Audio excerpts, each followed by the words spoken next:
Alba alongside manager of the Wall to Wall Suites, Colby Watilo, for another edition of Countdown with Colby.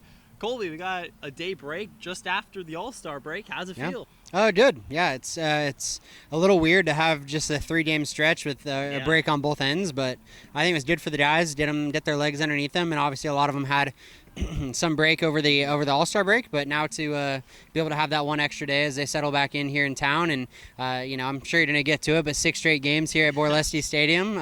It's good to kind of get into a rhythm and back into a routine a little bit. Did you read my mind? That's where I was about to go. Coach, I figured. Off days are going to be few and far between coming up. You got the 6 games and then a break and then 9 games straight. What's your mindset moving forward in the last 15 to kind of make sure you got that big push at the end? Yeah, I think it's doing what we need to do to prepare our bodies to play every single day, and then maybe if not more importantly is making sure we're doing what we need to do to recover. Mm-hmm. I think it's going to be the biggest premium on recover that we've seen, both especially on the pitching side, but making sure position guys are taking care of their bodies as well.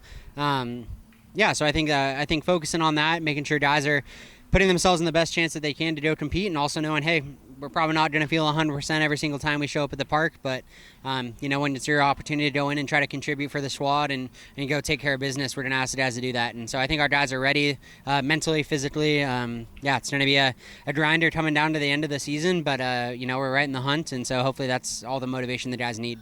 In Summer League, in West Coast League, across the country, you see towards the end of these seasons, guys start to get shut down by their teams in college or what have you. Injuries creep up.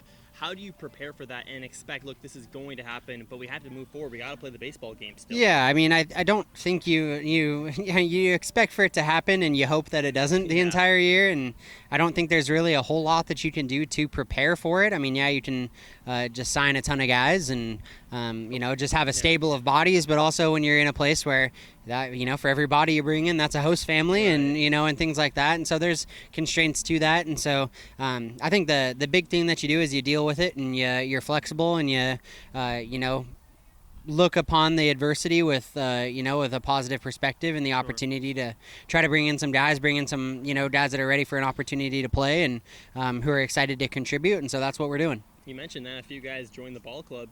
That's fun. Yeah, exactly. Three new faces today to the clubhouse, so it's fun to see the guys. The cool thing about all of them is that all 3 of them have connections to current players on the suites. So, guys trying to having buddies that are wanting to play some innings and get in, and so it's fun to.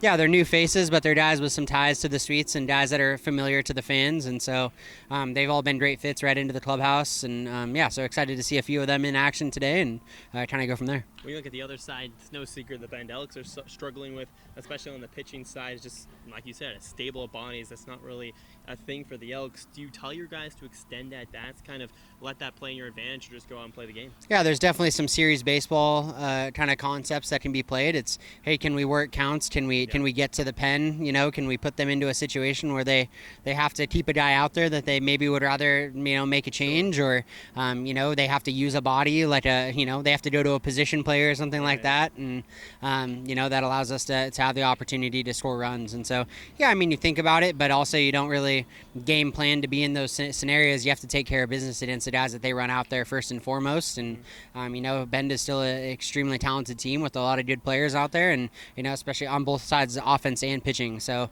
go out there, take care of our business, trying to do what we can here, hopefully get off to a good start in the beginning of this one and set the tone for the series and kind of go from there. You talk about talented. Unfortunately, last time the Sweets played the Elks, get swept 3 games. How do you bounce back knowing we're not just going to forget about that, what happened, but kind of moving forward? Yeah, I think we make some adjustments. I think the first the big one was I just mentioned it a little bit, but the getting off to a better start and kind of setting the tone. It was in Bend a frequent flyer. I think I kept saying that was the key, and we kept finding ourselves down big early, having to claw out of some holes, and so almost at game 1 especially. Yeah, and 7-0. Exactly, and so hopefully with what we do on the pitching side and on the defense, on the pitching side we talked about, hey, we're coming down the stretch. Every game is important. We're playing a lot of games against teams that are in a playoff hunt, and the good teams are the ones that take advantage of things that get handed to them. And so if we're not able to to, obviously that comes at the free passes and the walks and hit by pitches. But hey, if we're not quick to the plate and runners are stealing bases, or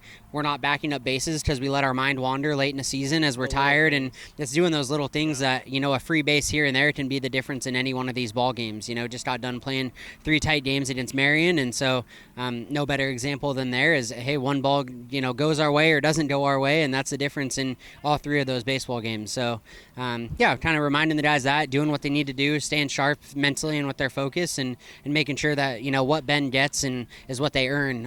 If we're going to get beat, it's because they beat us when we're at our best, not because we're letting them compound things by handing them, free gifts. Right. The Sweets offense averaged 7 runs over the 3-game stretch. That should win you a majority of ball games. How do you continue that into this series? Yeah, I think having good approaches, being selectively aggressive, doing what we need to do to not get buried in counts.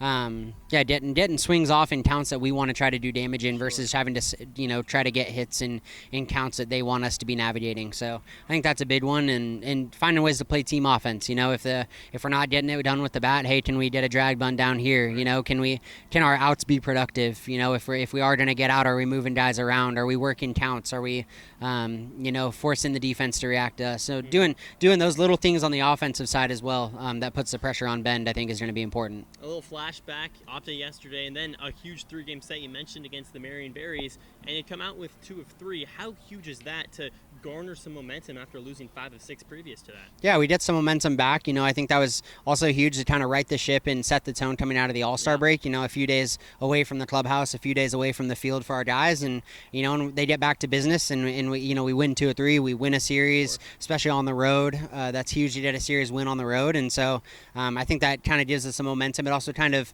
I would say, builds the confidence up a little bit, right? You lose 5 of 6 after playing pretty good baseball all year, and you start to see the confidence waver, and guys start to press and try to do a little bit too much. But we kind of right the ship, get ourselves balanced, and get our feet back underneath us, saying, hey, we're a great ball club. We've still got plenty of pieces to go win games and win close games on the road against a playoff hunt team. And so that was great for us to kind of get things jump started heading into a huge week this week. You mentioned All-Stars. This is the last time I'll talk with the Berries, but on that Sunday game, Landon Young not playing, Tanner Kern, Gunnar Giles still here back in the clubhouse now, and then Dom Cadiz rests for the first time in 35 West Coast League matchups, and you get a win. How big is that? Yeah, that's huge. I mean, that's been part of the roster we've been building. Obviously we have some, a ton of talent in those guys that were all-stars and recognized by the league, and rightfully so. And at the same time, I think the teams that have depth and the teams that don't rely on 3 or 4 guys to try to win every single game are the ones that are going to be able to make the best run in this thing. And so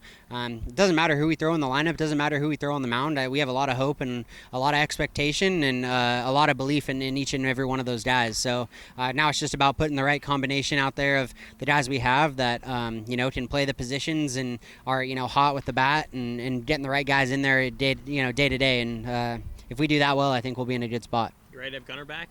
Yeah, That's great. Yeah, excited to have him. He was refreshed, and body's feeling good, and mentality. He was excited to be back, and he's been in town while we were in Marion by himself. A couple of those guys, so yeah, a long break for some of those guys. So they're excited to have their buddies back in town and get back to the ballpark. Much needed though, dealing with the knee stuff. Hopefully he's good to go from here on out. That's the hope for definitely. In the clubhouse, in the top right corner, you had all 15 games listed out. Is that some sort of motivation, just keeping track? What's that all about? Just trying to keep in, we're playing one game at a time. I like that we have it segmented to one game at a time, but at the same time, it, kind of gives us, hey, this is what we're working towards, right?